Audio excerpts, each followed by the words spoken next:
नमस्कार बच्चों। कल की कक्षा में हमें काबुलीवाला का आधा भाग देखा था। आज हम पूरा भाग देखेंगे। तो कल हमने देखा कि काबुलीवाला और मिनी दोनों गहरे दोस्त बन चुके थे और उसकी माँ शक्की स्वभाव की थी। काबुलीवाला और पड़ोसी के बीच झगड़ा हुआ और उसने उसको छुरा भोंक दिया और जेल चला गया। और इसी बीच नन्ही मिनी बड़ी हो गई और उसकी शादी थी। तभी काबुलीवाला वहाँ पर आ पहुँचा और आगे क्या हुआ आज हम देखेंगे। तो मैं पाठ का वाचन करती हूँ, आप किताब में ध्यान दो। मैं पहले उसे पहचान नहीं सका। उसके पास न वो झोली थी न उसके लंबे बाल। शरीर भी कमज़ोर हो गया था। आखिर उसकी हंसी देखकर उसे पहचाना। मैंने कहा, क्यों रे रहमत, कब छूटा? उसने कहा, कल शाम को जेल से छूटा हूँ। बात सुनकर कानों में जैसे खटका हुआ। आज के शुभ दिन यह आदमी यहाँ से चला जाता तो अच्छा होता। मैंने उससे कहा, आज हमारे घर में एक काम है, मुझे बहुत से काम करने हैं। मैं आज तुम चले जाओ। बात सुनते ही वह चल दिया और दरवाजे के पास पहुंचकर बोला, क्या एक बार मुन्नी को नहीं देख सकूंगा? तो मुन्नी का विवाह था। तभी काबुलीवाला आ पहुंचा। तो लेखक ने उसे नहीं पहचाना क्योंकि उसके पास वो झोली भी नहीं थी और उसके पास वो लंबे बाल भी नहीं थे। पर उसकी हंसी से उसने उसको पहचान लिया।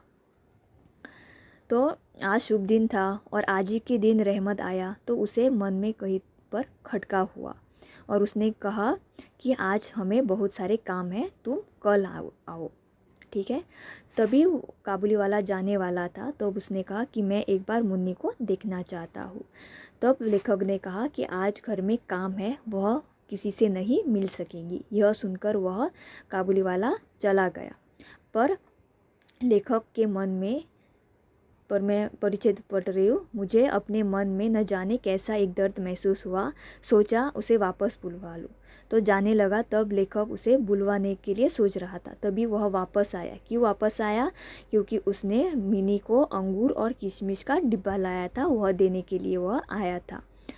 अगला परिच्छेद। उन्हें लेकर जब मैं दाम लेने गया तो वह मेरा हाथ पकड़कर बोला, मुझे पैसे मत दीजिए बाबू। जिस तरह तुम्हारी एक लड़की है उसी तरह देश में मेरी भी लड़की है। मैं उसी का चेहरा याद करके तुम्हारी मुन्नी के लिए थोड़ा मेवा लेकर आया था, सौदा करने नहीं। सौदा मतलब बाज़ार में जो मोल भाव करते हैं उसे सौदा कहते हैं। जब वह डिब्बा लेखक को देने लगा तब लेखक उसे पैसे देने लगा। तब उसने कहा कि मुझे पैसे नहीं चाहिए, तुम्हारी जैसी लड़की है वैसे ही मेरे देश में मेरी एक लड़की है। अगला भाग। यह कहते हुए उसने अपने कुर्ते में से छाती के पास से मैले कागज़ का टुकड़ा निकाला और सावधानी से खोलकर टेबल पर बिछा दिया। तब काबुली वाले ने एक मैला कागज़ अपनी छाती से निकाला और वहाँ पर रख दिया। लेखक ने देखा कि उस कागज़ पर नन्हे हाथ की छाप थी। फोटो भी नहीं था, रंगों से बना चित्र भी नहीं था। तो उस पर एक नन्हे हाथ की छाप थी। कालिक यानी इंक लगाई हुई नन्हे हाथ की छाप थी। तो वह छाप किसकी थी? तो वह छाप उसकी रहमत मतलब काबुली वाले की बिटिया की छाप थी। अपनी प्यारी बिटिया की हाथ की इसी यादगार को सीने से लगाए रहमत कलकत्ते की सड़कों पर मेवे बेचने आता। तो अपनी बेटी की यही आखिरी यादगार उसके पास थी। यह देखकर आंखें छलछला आई। मतलब लेखक को दुख हो गया, आंखों में आंसू आ गए और लेखक ने यह समझा कि जैसा मैं पिता हूँ वैसा भी वह भी एक पिता है। मैंने उसी समय मिनी को भीतर से बुलवा लिया और मिनी शादी की लाल साड़ी में आई थी और लज्जा से खड़ी हो गई। उसको देखकर काबुली वाला सकपका गया, मतलब आश्चर्य हो गया, क्योंकि वह जो मिनी को जानता है वह छोटी सी थी, बातूनी थी, पर ये अब बड़ी हो गई थी। अब पुरानी मिनी वह नहीं रही। तो उसने हंसी में कहा कि मुन्नी, तू ससुराल जाओगी?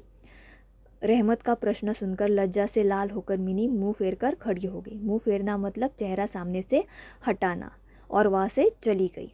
मिनी के चले जाने पर गहरी सांस लेकर रहमत ज़मीन पर बैठ गया। अचानक उसकी समझ में साफ आ गया, इस बीच उसकी बेटी भी इस तरह बड़ी हो गई होगी। इन 8 वर्षों में उस पर क्या बीती होगी, यह भी भला कोई जानता है? उसका चेहरा दुख और चिंता से भर उठा। तो मिनी चली जाने पर काबुली वाला यह सोचने लगा कि जिस तरह मिनी बड़ी हो गई उसी तरह उसकी बेटी भी बड़ी हो गई होगी, क्योंकि वह जेल में था। वह अपनी बेटी से नहीं मिल पाया था, सीधा मिनी के पास आ गया था। तो उसे बहुत दुख हो गया और चिंता भी हो गई। तब लेखक ने उसे एक नोट निकाल कर दिया। तो उस नोट में क्या लिखा था कि रहमत, तुम अपनी लड़की के पास अपने देश लौट जाओ, तुम्हारा मिलन सुख मेरी मिनी का कल्याण करे। और यहाँ हमारा पाठ खत्म हो गया। ठीक है, तो आगे देखो। इस पाठ में हमने क्या क्या देखा कि उसके पास न झोली थी न लंबे बाल। लेखक ने उसे उसकी हंसी से पहचान लिया। काबुली वाला मिनी को अंगूर और किशमिश लाया था। कागज़ पर उसकी बेटी के नन्हे हाथ की छाप थी। बच्चों, ये प्रश्न है, इसके आपके उत्तर लिखने हैं। ठीक है, पहला, मिनी के पिता ने काबुली वाले को किस बात से पहचान लिया। दूसरा, कागज़ पर किसकी छाप थी।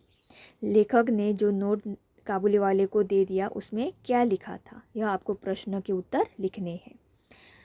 गृह कार्य यह करके आप मुझे व्हाट्सएप पर भेजना है। ठीक है, सही मिलन करो। तो एक जगह पर यह वाक्य है और उसका मतलब है, तो सही मिलन करके आपको मुझे यह व्हाट्सएप पर भेजना है। ठीक है, और ये स्वाध्याय है। हमारा पाठ खत्म हो गया है, आपको यह स्वाध्याय करके मुझे भेजना है। तो स्वाध्याय यह है कि सूखे मेवे से किसी तरह के पदार्थ